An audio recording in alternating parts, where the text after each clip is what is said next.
Okay, welcome back mga kalapatids. Nandito na naman tayo sa may loop. Saka yung nandito na ibon ni si Shamo lang. Kasi yung mga kasamahan niya dito, pinaronda natin. Maluplay tayo ngayong umaga. Magaling ni si Shamo.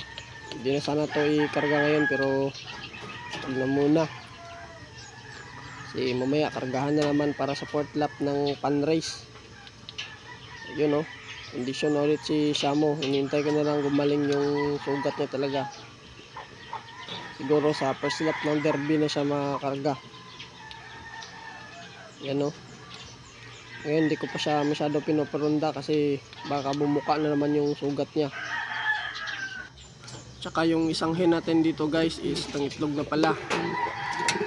So ang bala ko dito is ipapamigay ko yung mga inakay nito, ipaparapol natin sa mga solid na followers natin, tsaka yung lagi nag-share. Sa gusto makatanggap ng YBs dyan, follow na kayo sa page natin, tsaka subscribe na rin kayo sa YouTube.